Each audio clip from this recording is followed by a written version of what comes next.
यथा पुत्राच्च वित्ताच्च पृथंग मर्त्यः प्रतीयते अप्यात्मत्वेनाभिमताद्देहाद्दे पुरुषस्तथा।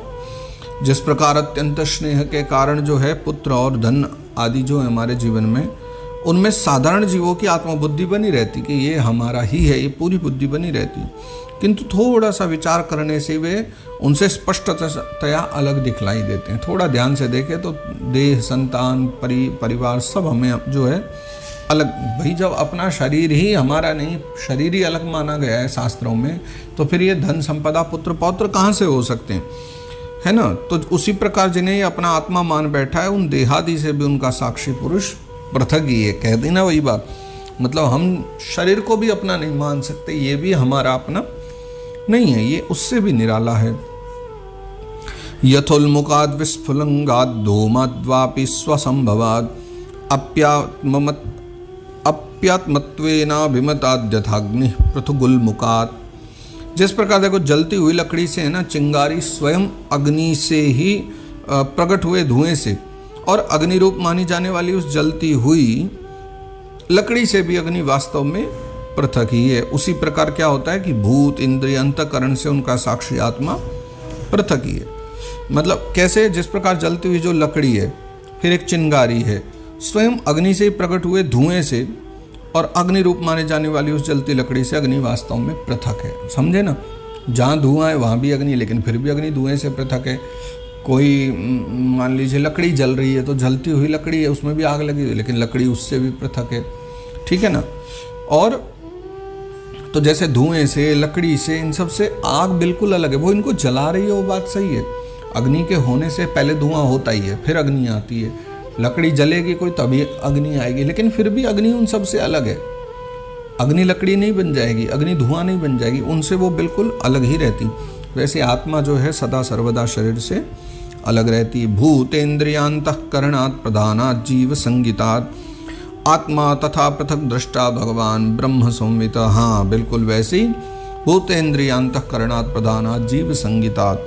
तो जो है ना, अब उसी प्रकार जो हमारे भूत, इंद्रिय, अंतःकरण से उनका साक्षी आत्मा जो है बिल्कुल अलग है, और जीव कहलाने वाले उस आत्मा से भी ब्रह्म भिन्न है। यानी हम जिसको आत्मा कह रहे हैं वो हमारी आत्मा ब्रह्म उससे भी भिन्न है। कहने को तो वैसे सही कहते हैं कि हम ब्रह्मास्मि, मैं ही ब्रह्म हूँ, लेकिन हाँ हम लोग मानते हैं कि हम उसी के अवयव रूप हैं, है ना, अंश मात्र हैं। और प्रकृति से उसके संचालक पुरुषोत्तम भिन्न है। यानी फिर ये सारी प्रकृति है, उसको चलाने वाले जो पुरुषोत्तम यानी परमात्मा है, वो इनसे भी भिन्न माने गए। सर्वभूतेषु चात्मानं सर्वभूतानि चात्मनि ईक्षेतानन्य भावेन भूतेष्विव तदात्मताम्। जिस प्रकार जो है देह दृष्टि से जरायुज, अंडज, स्वेदज, उद्भिज, ये 4 प्रकार के हमारे यहाँ योनियाँ मानी गई, या ये कहें 4 प्रकार के उत्पत्ति स्थान माने गए, जरायुज, अंडज, स्वेदज, उद्भिज।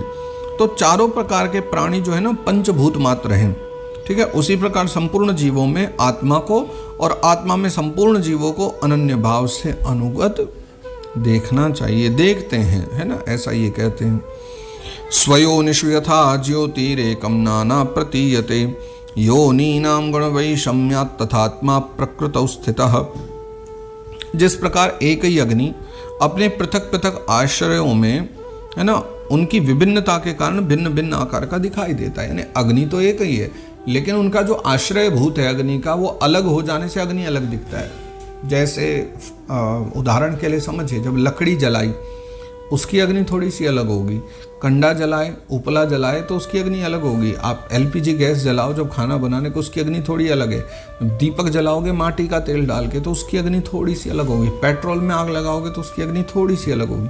अग्नि वही है, लेकिन आश्रय भूत अलग अलग हो जाने से अग्नि के जो स्वरूप हैं वो भी हमें विभिन्न प्रकार के दिखलाई पड़ते हैं, लेकिन रूप तो वही रहता है, ठीक है ना।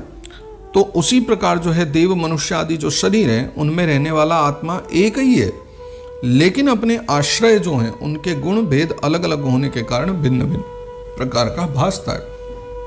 आत्मा वही मानव में है, वही वानर में है, वही चिड़िया में है, वही खरगोश में है, मनुष्यों में, पशु पक्षियों में, सब में आत्मा तो वैसी ही है ना। ऐसा नहीं हमारे भीतर कोई 4 हाथ वाली आत्मा, उनके में पंख वाली आत्मा। आत्मा एक ही रूप है, सबके भीतर वही, लेकिन आश्रय भूत अलग अलग होने से हम अलग अलग ही समझ में आते हैं, अलग अलग ही दिखाई पड़ते हैं, भास होता है सबका। ठीक है। तस्मादिमां स्वां प्रकृतिं दैवीं सदसदात्मिकां दुर्विभाव्यां पराभाव्य स्वरूपेणावतिष्ठते। तो अतः भगवान का भक्त जो है ना, जीव के स्वरूप को छिपा देने वाली कार्य कारण रूप से परिणाम को प्राप्त हुई भगवान की इस अचिंत्य शक्तिमयी जो माया है, भगवान की कृपा से ही इसको जीत करके अपने वास्तविक ब्रह्म स्वरूप में स्थित होता है। यानी माया को जीते बिना परब्रह्म मिलेंगे नहीं, और बिना भगवत कृपा के माया जीती नहीं जाएगी। तो भगवान का दर्शन, चिंतन, यही जो है नित्य आवश्यक है। इसके द्वारा ही माया को जीता जाता है। तो इस प्रकार से पूरी विधि, पूरा साधन, पूरा अनुष्ठान जो है इस 28वें अध्याय में कपिल भगवान ने बतलाया है। और इसी के साथ आज के सत्र को हम यहाँ विश्राम देंगे। आज का अध्याय भी यहीं विश्राम होता है। जय जय श्रीमद्भागवते महापुराणे पारमहंस्यां संहितायां तृतीय स्कंदे कापिलेय साधनानुष्ठानम नामाष्टाविंशोऽध्यायः। तो इस प्रकार श्रीमद्भागवत महापुराण परमहंस संहिता के तृतीय स्कंद में कापिलेय साधनानुष्ठानम, भगवान कपिल द्वारा बताया हुआ ये जो साधन अनुष्ठान है, इसके नाम से यह 28वां अध्याय गाया गया है। और इसके पश्चात अगले अध्याय में यानी 29वें अध्याय में फिर भक्ति का मर्म और काल की महिमा के विषय में बतलाया गया है, जिसकी चर्चा कल के सत्र में हम लोग करेंगे। तो आज के सत्र को हम यहीं विश्राम देते हैं। श्री कृष्णार्पणमस्तु, श्री कृष्णार्पणमस्तु, श्री कृष्णार्पणमस्तु। श्री गोवर्धन नाथ की जय।